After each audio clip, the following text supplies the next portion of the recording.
This is everything we know about Overwatch 2's PvE and what it needs to really live up to the hype. Hey, welcome to the channel, like this vid if you're excited about PvE finally hitting Overwatch 2 in 2023, and let's dive in. So the first thing we know is that PvE is definitely supposed to be set for launch sometime in 2023, but really that's all the information we have on that. Not loads to go on. What we do have though is a ton of information on what PvE will include, how it'll work, and how it'll separate itself and connect to the wider PvP gameplay that Overwatch 1 and 2 are known for. Essentially, Overwatch 2's PvE is going to be split between two distinct mission types. You have your story missions, and you have your hero missions. Story missions do exactly what they say on the tin. They'll be expanding on Overwatch's world and telling some of the stories of Overwatch's colourful cast of heroes. Presumably in some kind of overarching narrative, and hopefully developing these characters we've come to love beyond just the odd voice line referencing the lore. Hero missions, on the other hand, look like they're more focused on replayability, keeping those of us cursed with short attention spans engaged in Overwatch's world and gameplay loop long after the credits have rolled on the story missions. And hopefully providing some sweet rewards and a sense of progression that, let's face it, hasn't exactly been delivered so far by Overwatch 2's PvP and Battle Pass content. Story missions then will be the bread and butter of Overwatch 2 PvE, and should really be the biggest draw the hero shooter sequel has to pull in old and new players alike. Cinematics, story progression, deep lore dives, yes, give me all of that. For a game with such a rich world and for characters with such detailed and much loved backstories that have spawned incredible animations and a lore history of near biblical proportions, Overwatch in-game has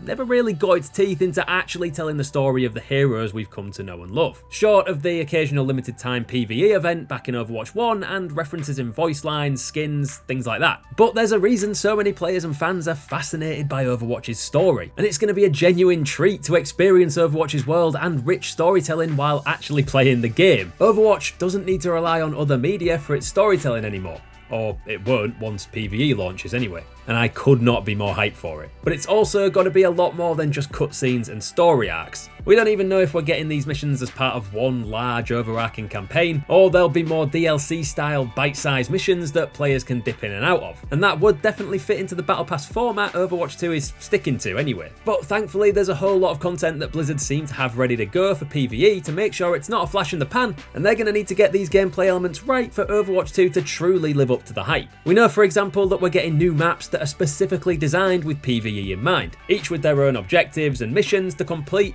that will branch out and away from the standard game modes we've got used to completing in PvP. And that's for both story missions and hero missions. Only story missions will likely go on for longer and stretch through locations a lot further. Sure, the missions do sound like the kind of thing you'd expect from your standard FPS story mission. Clear a landing site, escape a temple, destroy gates and defences, defend an uplink, but with a ton of new maps and reworked familiar locations to explore, it should be more than enough to grab the attention of even the most veteran PvP players. And there is always a chance that some of these PvE specific maps will get some tweaks and move over to multiplayer, especially as more PvP modes hit the game, providing that much needed link between PvE and PvP. On top of new locations to explore, the new enemies and the variety of enemy types we'll be facing off against should make for some interesting scenarios and strategies depending on what heroes you're playing as. And hopefully there'll be some improvements on the PvE limited time modes we've had so far. Wrath of the Bride's enemies occasionally made some baffling decisions, so we'd prefer a bit more nuance and strategy from the enemy AI, and some more variety in enemy tactics and types, and hopefully that's what Blizzard are working so hard on improving. With that in mind, the AI needs to be good,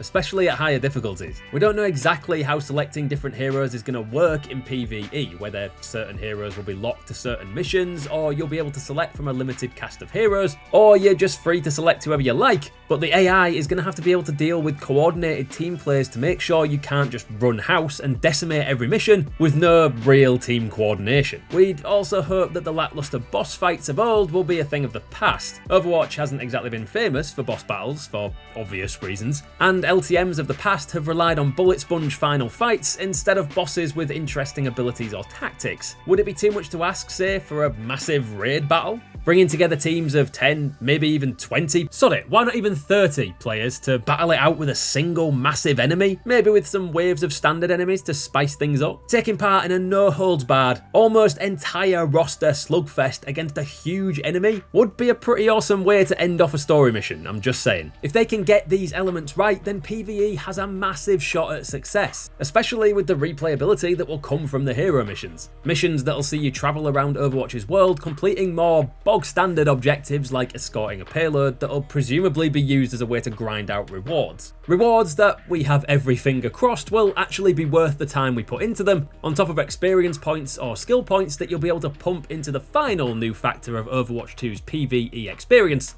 hero talents. We've often thought Overwatch was missing those sweet RPG elements, but honestly, who doesn't love a skill tree to fill out? Hero talents are essentially extra abilities, buffs, and boosts you can give to heroes as you advance through Overwatch 2's PvE missions. And honestly, they look like a lot of fun. Based off of what is, admittedly, pretty old footage now, we first got glimpses of the skill trees back in 2019, if you can believe it. We know we're looking at each hero having 3 specific skill sets that you can buff to strengthen an area of their kit. Although there's a good chance a lot of the specifics we saw have changed drastically. For Reinhardt, for example, we're talking increasing the damage barrier field can absorb, or adding a Brigitte-style shield bash to his ability kit that'll damage and stun enemies in front of him. Essentially, these upgrades will add whole new facets to every hero's kit, which is pretty exciting when you consider the masses of potential changes and boosts devs could add in. Maybe we'll see older abilities that were removed for being too OP in PvP make a return as capstone abilities when you finally max out a particular hero. Abilities like Brig's Shield Bash or Mercy's Mass Res. Your run-of-the-mill damage boosts and armor buffs are all well and good, but the really exciting part of hero talents are the huge amount of ways that devs can have fun with and flesh out heroes' ability kits without really having to worry about them being too OP. It's a lot easier to add some health to an AI raid boss, or a few more enemies to a final fight if players are running through it too quickly, than it is to balance an entire metagame, so we're hoping the devs are going to have some fun with this. We could see some truly wild stuff in the talent trees if they do. From there, Overwatch 2 can go almost anywhere. New missions, new maps, new enemy types, new story beats, new lore details, especially when a new hero hits the roster. You've got to hope that the dev team will continue to add new content to PvE just as much as they do with PvP. New missions built around every new hero and their lore would be a great way to showcase a new character before they hit the competitive queue. Imagine a world where we got to play through a bigger version of Kiriko's animated short, for example, testing out her abilities and feeling out where she would fit in the hero roster without necessarily having to actually unlock her and play her in PvP. The possibilities are almost endless, and all of that is without mentioning maps with dynamic weather systems. Please, for the love of God, don't delete that, Blizzard. Ramatra and Zenyatta's role in the story missions. There's so much to get excited about, and now we're in 2023. We're just hoping the true Overwatch 2 experience can do justice to its world and finally live up to the hype.